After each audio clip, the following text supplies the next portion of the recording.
얼마 전에 텔레비전을 보다가 저로서는 꽤 충격적인 대중가요 하나를 우연히 듣게 되었습니다.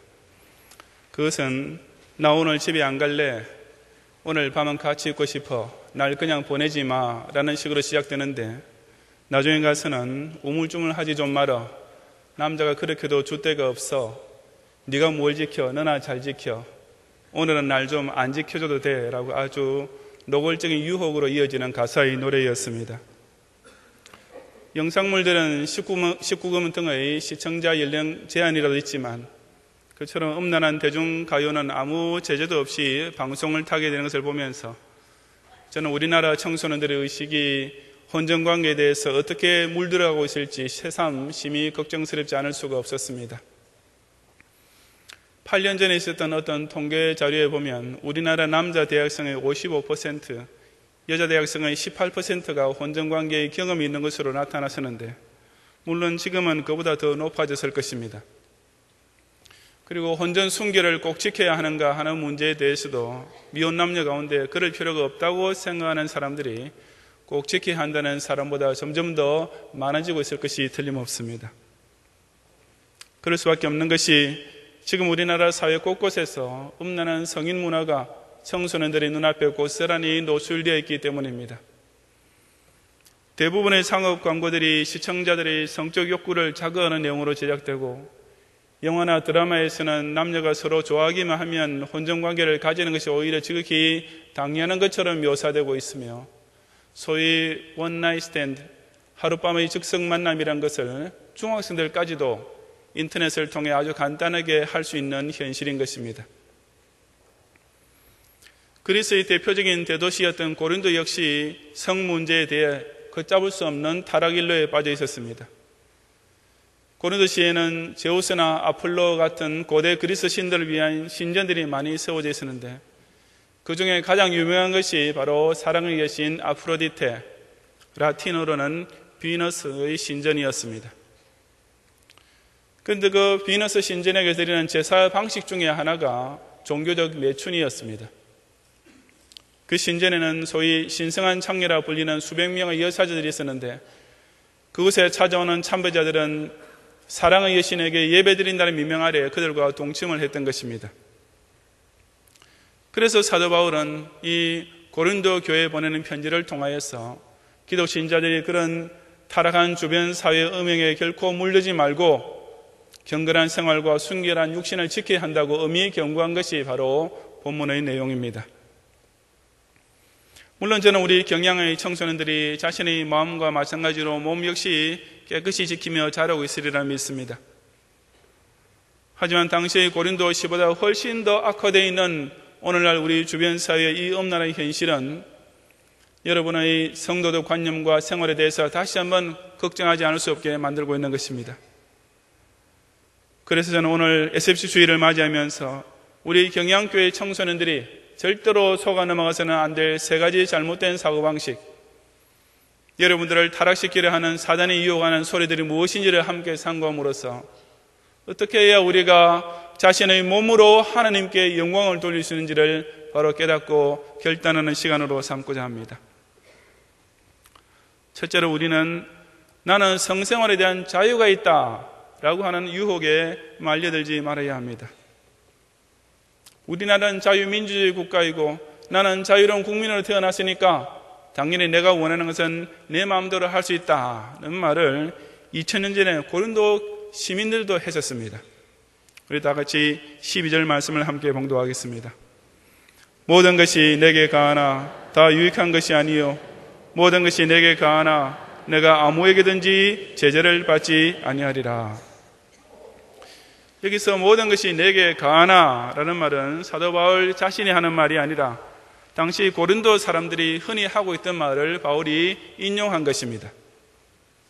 영어 성경 번역에 보면 이 말 앞뒤에 따옴표를 붙여두고 있는 것도 바로 그 때문입니다. 저 고린도 사람들은 상투적으로 모든 것이 내게 가하다라고 바꾸어 말해서 나는 내가 좋아하는 것을 내 마음대로 할 권리와 자유가 있다라고 말했던 것입니다. 그리고 그 말은 그들이 음란한 성생활을 변호할 때도 역시 사용되었습니다. 이 사람아, 내가 뭘 하든지 상관하지 말게. 내가 비너스 신전에 가서 거기 있는 여사제들과 재미를 보든지 말든지 그건 자네가 상관할 바는 아니지 않나. 나는 자유로운 시민이고 또 그것은 우리 고린도시에서 지극히 합법적인 행위가 아닌가라고 말했던 것입니다. 나는 내가 원하는 것을 내 마음대로 할 자유가 있다. 오늘날도 흔히 인용되고 있는 말 아니겠습니까? 오늘날 자유민주주의를 표방하는 사회는 다른 사람에게 해가 되지만 않으면 무엇이든지 해도 괜찮다라고 사람들에게 가르칩니다. 그리고 혼전관계 역시 다른 사람에게 해를 끼치는 행위는 아니므로 이날의 10대 소년소녀들까지도 소위 성의 자유라는 것을 마음껏 누릴 권리가 있다고 생각하고 있는 것입니다.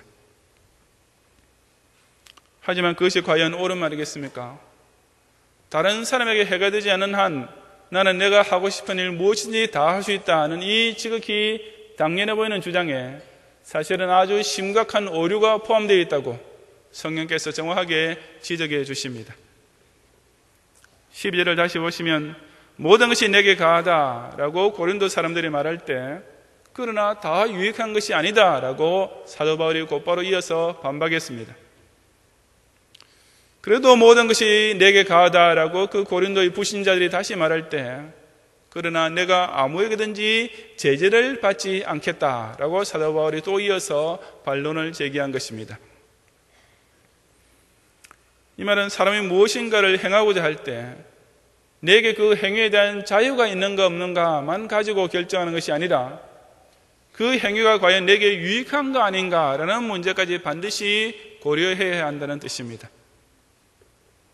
사도 바울이 말하고 있는 대로 사람에게는 비록 가하기는 하지만 유익하지 못한 일들이 참 많이 있지 않습니까? 대표적인 예로 담배 피우는 것은 가한 행위이긴 하지만 결코 유익하지는 못합니다. 그것은 모든 담배값에 인쇄되어 있는 보건복지부의 경고 그대로 사람의 건강에 지극히 해로운 것입니다. 또한 사도 바울이 두 번째로 반박한 말 그대로 비록 가하기는 하지만 일단 사람이 그 일을 한번 하게 되면 그 행위 자체에 자신이 오히려 제재를 받게 되는 경우도 많이 있습니다.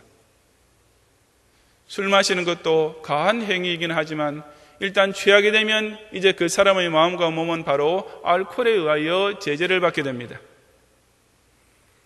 마약을 사용하는 것도 개인의 자유라고 주장하는 자도 있지만 일단 중독이 되고 나면 그때부터는 바로 마약의 주인이 되고 그 자신은 그 마약의 종이 되고 마는 것입니다. 이처럼 세상에는 사람에게 가한, 즉 자유롭게 행할 수는 있지만 본인에게 결국 해가 되며 할 때는 마음대로 하는 것 같지만 그것을 하고 나면 그 자체에 스스로 제재를 받아 매이게 되는 행위들이 많이 있는 것입니다. 바로 이 원리가 신자의 성도덕에도 그대로 적용됩니다. 혼전의 성관계는 철저히 개인의 자유에 속한 일 같지만 그것은 결코 유익한 일이 아닙니다. 그것은 성병이나 임신의 위험을 유발시키는 것은 말할 것도 없으며 청소년들의 건전한 교제를 해치고 학업에 집중해야 할 소중한 학창생활을 망치게 만듭니다. 또한 그것은 당사자들이 나중에 각각 이루게 될 가정에 파탄을 불러올 위험 요인도 되는 것입니다. 그뿐 아니라 무엇보다도 그처럼 사람이 일단 하나님의 말씀보다도 자신의 정욕만 따르게 되고 나면 그 다음부터는 그의 전 인생이 바로 자신의 정욕에 의하여 제재를 받게 되고 자신의 정욕이 하자는 대로 이끌려가는 노예로 전락되고 맙니다. 그렇게 되면 그 사람은 비단 성생활 뿐 아니라 다른 모든 면에 있어서도 자신의 영으로 자신의 육을 제어하는 것이 불가능해지고 말 것이 아니겠습니까? 이처럼 해롭고도 중독적인 죄악으로 이끄는 생각, 나는 성생활을 내 마음대로 할 자유가 있다 라는 소리에 결코 현혹되지 말고 자신의 몸에 유익한 판단, 자신의 몸을 자신의 영으로 컨트롤하여 건강하게 지키는 우리 경양의 학생들과 성도들이 되시기를 바랍니다.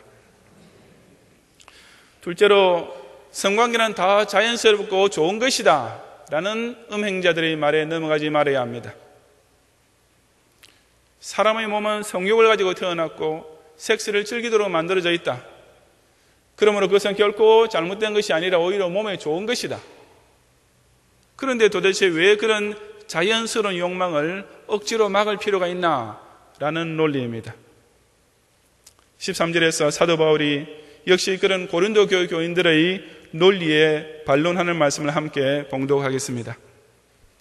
식물은 배를 위하고 배는 식물을 위하나 하나님이 이것저것 다 폐하시리라. 몸은 음란을 위하지 않고 오직 주를 위하며 주는 몸을 위하시느니라. 아멘. 이 구절 역시 영어 성경에 보면 식물은 배를 위하고 배는 식물을 위하나 라는 말에 따옴표가 붙어 있습니다. 즉 사도 바울은 음행을 일삼는 고린도 사람들의 또 하나의 상투적인 변명을 인용하고 있는 것입니다. 그들은 말하기를 음식물은 위에 좋은 것이고 위 또한 음식물을 원한다. 즉 먹는다는 것은 사람 몸에 지극히 자연스럽고 건강한 행위인 것이다. 마찬가지로 성생활은 몸에 쾌락을 주는 것이고 몸 또한 그것을 원하고 있다. 그러니 그게 뭐가 잘못된 일이냐? 사람이 성관계를 가지는 것은 마치 음식물을 먹고 소화하는 일과 마찬가지로 지극히 자연스러운 것이고 억지로 억제하는 것이 오히려 몸에 해롭다라고 했던 것입니다. 상당히 그럴듯하게 들리는 주장이며 이 또한 오늘날 대다수의 현대인들이 찬동할 말이기도 합니다. 하지만 사도 바울이나 하늘 아버지께서는 그런 논리를 결코 인정하지 않으셨습니다. 사람들이 식물은 배를 위하고 배는 식물을 위한다라고 주장할 때 사도 바울은 말하기를 하나님이 이것저것 다 피하시리라. 몸은 음란을 위하지 않고 오직 주를 위하며 주는 몸을 위하시느니라고 반박하고 있는 것입니다. 사도 바울은 여기서 두 가지의 결합 관계를 상기시켜주고 있습니다. 즉 사람의 몸은 두 가지 선택의 여지가 있는데 하나는 그것이 자신의 정욕에만 철저히 결합되는 것이고 또 하나는 그 몸이 우리 주님과 온전히 연합되는 것입니다. 만일 사람이 첫 번째 결합을 자연스러운 것을 여기면 하나님께서는 이것저것 다 즉 그 몸과 그 정욕에 찬 영혼을 둘 다 함께 마지막 심판날에 폐하실 것이라고 즉 멸망시킬 것이라고 했습니다. 하지만 사람이 자기 몸을 예수 그리스도와 연합하는 것을 가장 자연스럽고 건강한 상태인 것으로 알면 주님께서는 바로 그런 성별된 몸을 위해 주신다고 즉 보살펴 주신다고 약속하신 것입니다. 우리 주님께서 그처럼 당신과 연합된 몸을 얼마나 위하여 주시는지 아십니까? 14절에 답하기를 하나님이 주를 살리셨고 또한 그의 권능으로 우리를 다시 살리시리라고 했습니다. 바로 영생을 누리는 자리까지 이르도록 그런 성별될 몸을 철저하게 위해 주시겠다고 하신 것입니다. 그러므로 장차 하나님께서 당신의 권능으로 신자에게 베푸르실 부활, 바로 이것이 자기 육체의 가장 자연스러운 욕망이 될 때 그 육체는 가장 건강한 상태가 될 수 있습니다. 반면에 자기 몸이 가질 수 있는 가장 자연스러운 욕구가 짧은 한순간의 성적 쾌락감이 있다고 생각하는 사람들은 참 얼마나 불쌍한 자들이겠습니까? 무분별한 성관계를 두고 몸에 좋은 행위라고 여기는 것은 실로 얼마나 어리석은 일이겠습니까? 우리 몸의 가장 자연스러운 욕망은 바로 영원한 생명을 추구하는 것이 되어야 합니다. 영생이야말로 사람 몸에 가장 좋은 것이기 때문입니다.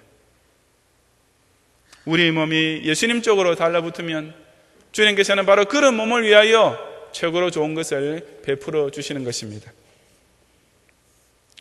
자신의 성욕대로 행동하는 것이 자연스러운 일이다 라는 말 역시 오직 음란한 자들의 구차한 핑계에 불과함을 깨닫고 그 대신에 자기 몸은 주를 위하여 살려고 하고 그래서 주님께서는 그 몸을 위해 영생까지 약속해 주시는 이 가장 자연스럽고 건강한 몸을 지키는 여러 학생들과 성도들이 되시기를 바랍니다.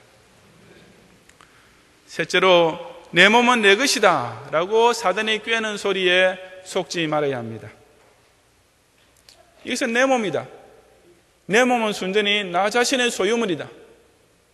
그러니 내가 내 돈을 내 마음대로 쓰는 것처럼 내 몸도 당연히 내 마음대로 쓸 수 있다라는 주장입니다. 이것은 정말 반론의 여지가 없어 보이는 소리입니다. 개인 소유물의 목록에서 본인의 몸을 제쳐놓고 첫 번째 칸을 차지할 만한 더 개인적인 소유물이 무엇이 될 수가 있겠습니까? 낙태 옹호론자들이나 동성영애자들이 백악관 앞에 모여서 내 몸은 내 것이다, 내 것을 가지고 어떻게 할 것이냐는 내가 선택하겠다라고 쓰인 피켓을 치게 될 때 도대체 누가 어떻게 그 주장이 틀렸다고 말할 수가 있겠습니까? 하지만 성경 말씀이 바로 그 틀린 점을 정확하게 비판합니다. 15절을 함께 봉독하겠습니다. 너희 몸이 그리스도의 시체인 줄을 알지 못하느냐? 내가 그리스도의 시체를 가지고 창기의 시체를 만들겠느냐? 결코 그럴 수 없느니라. 사도 바울은 여기서 너희들은 너희 몸이 자신의 것이 아니라 바로 그리스도께 속한 소유인 것을 알지 못하느냐?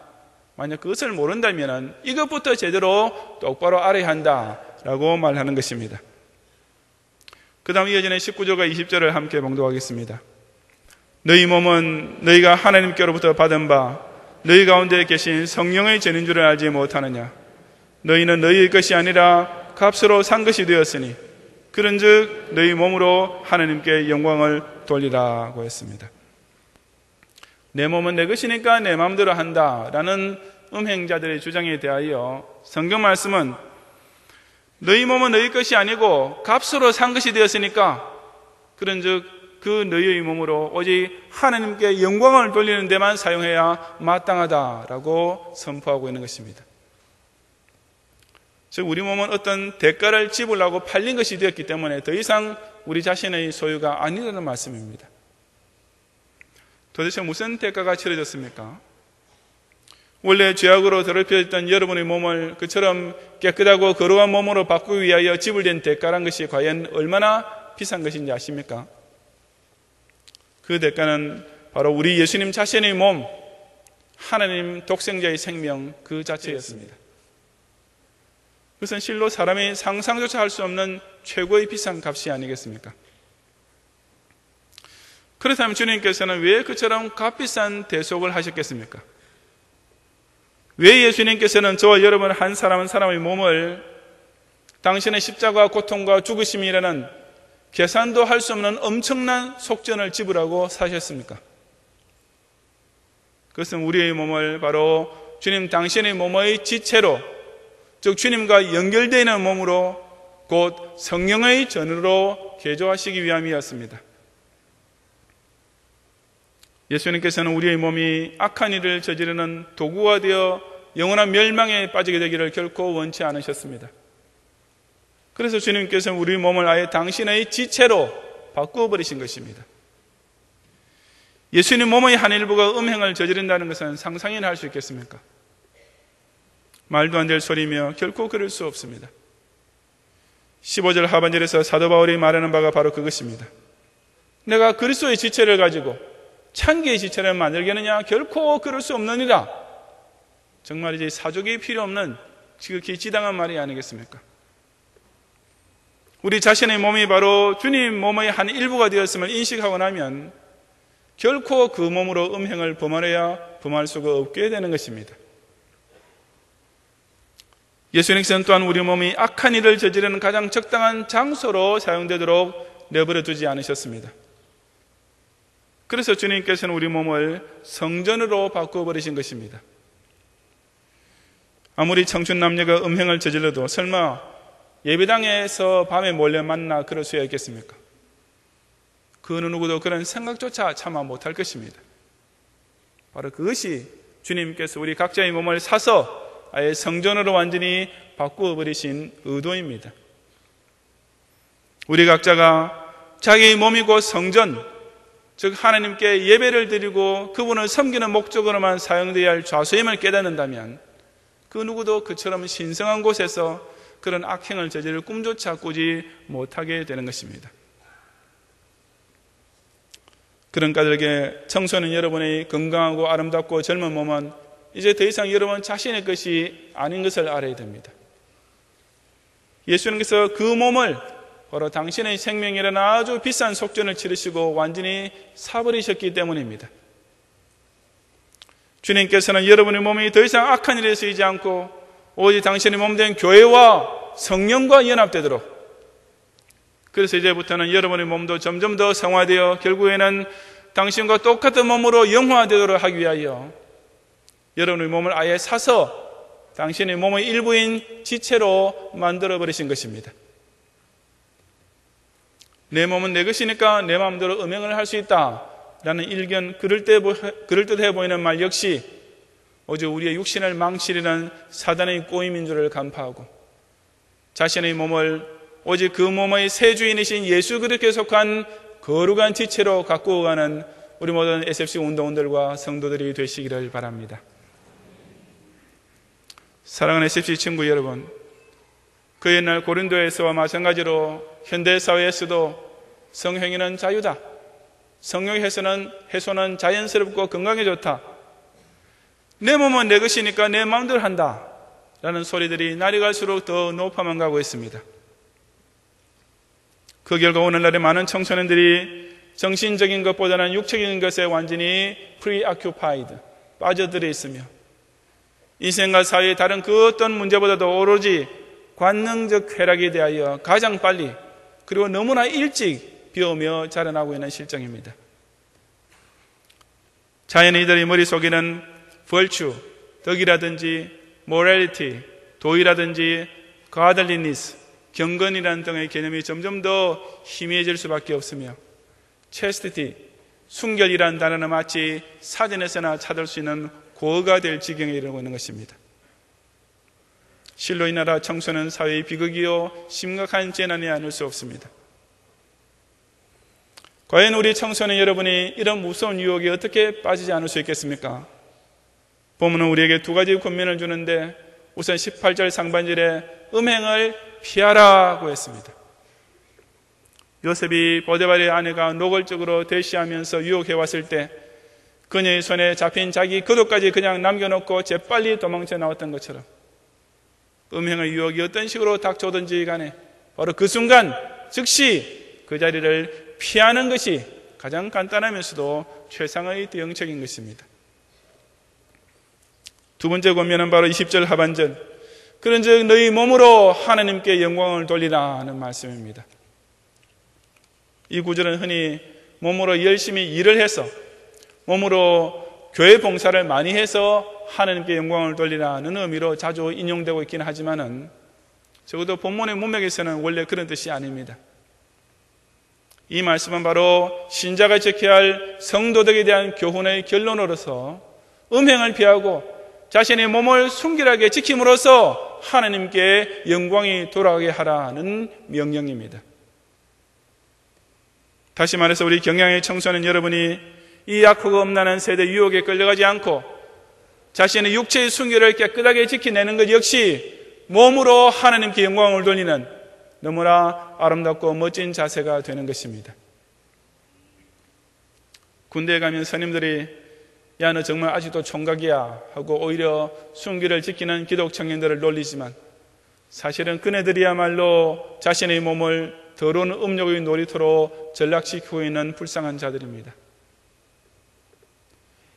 자기가 정말 날 사랑한다면 몸도 허락해 줘야지 라는 말은 절대로 여러분의 진심으로 아끼는 연인의 고백이 아니라 오로지 사단의 꾀는 소리일 뿐입니다. 진정으로 사랑하는 사람과 만나 결혼할 때까지 자기 몸을 예수님의 지체로 거룩하게 지키고 있는 여러분들이야말로 바로 그 순결로서 하나님께 영광을 돌리는 실로 아름답고 거룩한 하나님의 자녀들인 것입니다. 원래가 성이란 결혼한 부부만을 위하여 하나님께 주신 선물이었습니다. 그처럼 하나님께서 고귀하게 창조해 놓으신 섹스를 바로 사탄이 유혹의 수단으로 악용하면서 청소년 여러분의 육체를 더럽히고 그 영혼까지 타락시키려 하고 있는 것입니다. 그러므로 순결한 결혼관계에서 벗어난 모든 혼전관계나 혼외관계는 다 결코 사랑이 아니라 오직 더러운 음행이요 죄악일 뿐입니다. 즉 성생활의 자유만 주장하면 결국 스스로 그 정욕의 제재에 오히려 포로가 될 수밖에 없으며 자신의 성욕을 육체의 가장 자연스러운 본능이라고 여기면 그 몸은 그리스도와 부활로 연합되는 영화에 이를 수가 없고, 내 몸이니까 내 마음대로 한다라고만 생각하면 사실은 내 마음대로가 아니라 사탄의 마음대로 끌려다니는 종이 될 뿐인 것입니다. 이처럼 육체적 순결은 고리타분한 9세대 어른들이 만들어내는 것이 결코 아니라 거룩하신 하나님께서 당신의 자녀들도 당신처럼 거룩하게 되라고 내리신 명령인 줄을 깨닫고, 이 약하고 음란한 세대에 관영하고 있는 음행을 피하고 순결을 지킴으로써 진정 자신의 몸으로 하나님께 영광을 돌리는 멋있고도 경건한 경향의 모든 SFC 운동원들과 성도들이 되시기를 주님의 이름으로 축원합니다.